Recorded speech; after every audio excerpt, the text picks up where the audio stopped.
smaller chunks so that we can actively work through learning the different types of scales and all their components so that we can start utilizing the notes to build the chords and things from the previous video.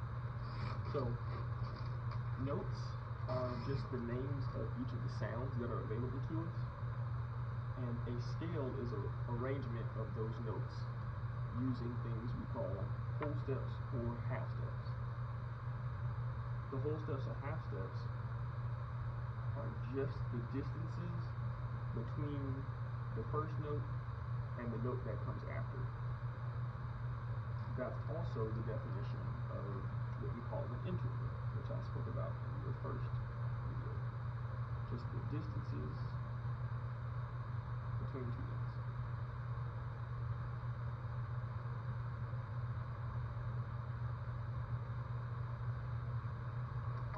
Or just distances between notes, period. Because when you build a chord, you use more than two notes. So interval is just distance between notes. And we utilize those distances between notes to create the scale. Again, the scale is the arrangement of those notes. So when we played the C major scale, we started in C. We have a formula made of whole steps and half steps, which I've outlined here. And my next interval, or my next step, is going to be a whole step. If I keep doing that, I'm going to get another whole step. I get a half step. I get a whole step. Whole step. One more whole step. And finally, a half step. Every major scale is made using that same combination, that same arrangement, no matter where you choose to start.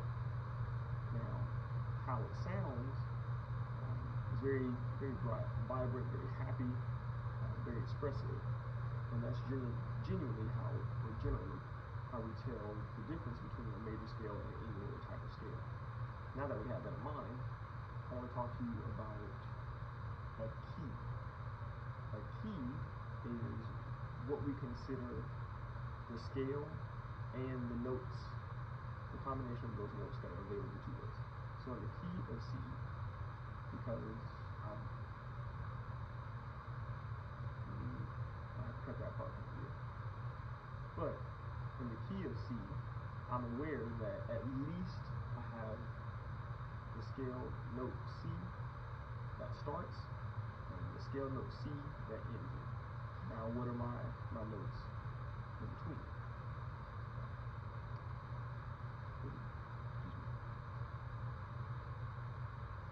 In the musical alphabet, just like the regular alphabet, you get all of these letters, A, B, C, D, E, F, G, and in the music alphabet, it starts all the way back over at A. The interesting thing about that is those notes are also things that we can consider flat or sharp, which means to just lower that note or raise that note by a half step.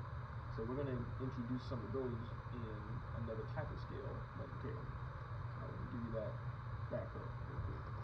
So in the key of C, I know that I have these notes from the musical alphabet that are already given to me. And what it tells me is that I need to start on this note based on what key I'm in. So if I say, again, I'm in the key of C, then I need to start on C, and I need to end on C. So if I keep the musical alphabet arrangement in mind, I would be A, B, C, right? C is my starting point, which leaves me with D, E, F, G. We always start back over, so after G we go back to A. So now I'm at A, and then I'm left with B and C again, and that's how I end it. So if I start the musical alphabet, I get, that's A, B, C, D, E, F, G, A. I said I'm going to be in the key of C, so I need to find my C. Okay, cool. The next note's available just like the regular alphabet, D, E, F, G. And remember, after G, we start back at A. So now I'm at an A. And then we continue B, C. And so now I have all the notes available to me in the major scale. The same thing applies as I go to the minor whatever I say that my key is, I start on that note, I end on that note. So in this case, we're going to use a minor scale that has the same notes available to it as the major scale right here. So there's no, as we're looking at the piano, there's no black keys a part of this. It's only the white keys. So I'm going to use the key of A minor. So I need to find A, just like in the musical alphabet.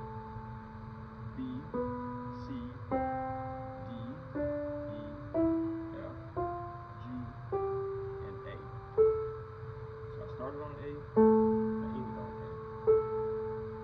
Now the difference between this major scale and the minor scale, one, are how they sound. If you can identify that they sound differently, then that must mean something else about them is different. The thing that's different is the formula that we use to make the minor scale. So in the minor scale, I have, starting on my A, I have a half step to D, a whole step to D, a half step to C, from C to D is a whole step, from D to E is a whole step, from E to F is a half step, from F to G is a whole step, from G to A is a whole step. So now we've got a minor scale formula that goes whole, half, whole, fold, half, fold, half. And that's just the steps. Which again, the steps are the distances between the notes. And the distances between the notes, its official name is an interval.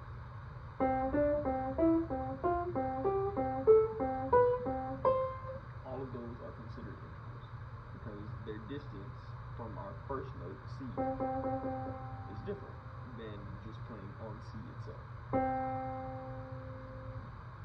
This is also important because in each scale, each note is given a position, and the position is based on the number that it is within that scale. So again, a scale being the arrangement of the notes by either whole steps or half steps, it gives us a formula. And if we think about the musical alphabet, each one of those notes has to start or has to be somewhere in order to create the scale. So from C, we've got 1, D is 2, E is 3, F is 4, G is 5, A is 6, B is 7, and then we start back again at 1. And that's how we create a major scale. Now, a minor scale is a little bit different because we have to introduce the things called flats, which means to lower one of the notes from the original scale or lower one of the notes from the musical alphabet down a half step. So in this case, we're starting in A. We end up with A being 1, B is a 2, that's the second position. C is what we're going to call a flat 3, which means it's the third note of the A major scale, which we didn't talk about the A major scale, but it's the third note of the A major scale lowered a half step down to C. If we go to our fourth note, we end up with a D. Our fifth note is going to be E. F is going to be considered a flat 6. G is going to be considered a flat 7. And A at the top is now our beginning, or the end, but it's the same note as the very first note we started with. The reason why I didn't bring up the A major scale is because it involves sharp notes. Those notes we haven't expressed yet, and they're also, again, if you're looking at the piano, not white keys, they're black keys. And so keeping the same introduction of all the white keys and finding a scale that uses all the white keys for the major and all the white keys for the minor. These two scales are related to each other, one, because of the fact that they don't have any sharps or flats, but because it's the exact same notes, just a different arrangement. And again, a scale is just the arrangement of notes. So if I played the C major scale and the A minor scale together, you'll see that I don't play any different black notes. I only play white notes. So I'm going to play C in my left hand and A minor scale in my right hand. I'm only going to play white notes.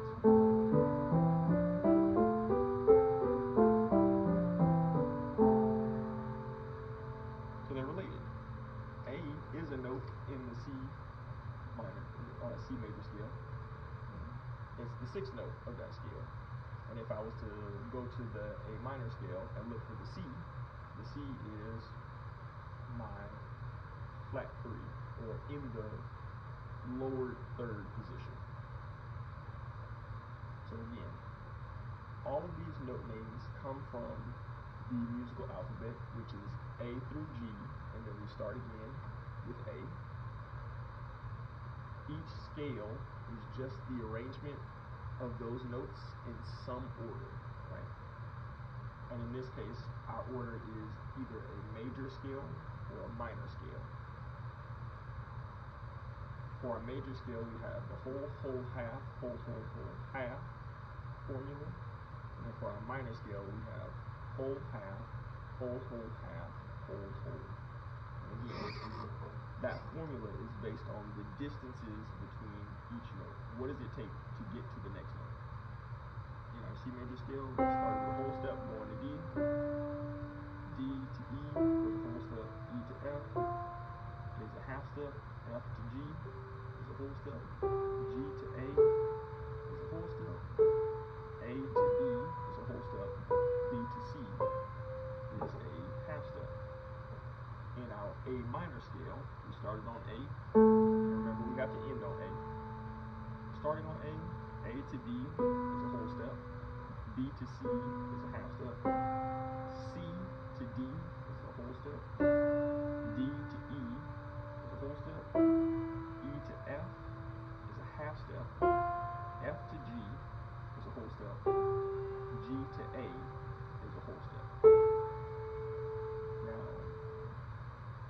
utilizing the note names and the scale formula, we can tell what position those notes are in as well. Going back to our major scale, for the major scale sound and positions, we have 1, 2, 3, 4, 5, 6, 7, and then 8, or 1. And then if I start on A, and I'm playing the A minor scale, the notes slightly change because the positions change.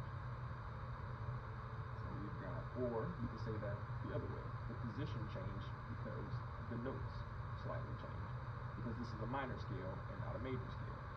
So we've got A,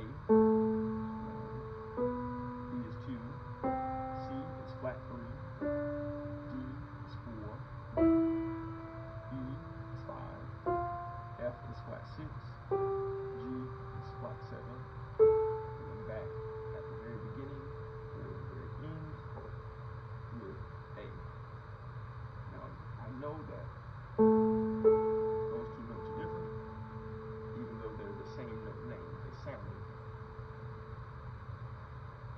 When we talk more about the intervals, the distance between those notes, each one of those has its own position and has its own name, and that's how we use the combination of the intervals to create the chords. Now there's two different methods that I use for those, but I'll talk about that in another video.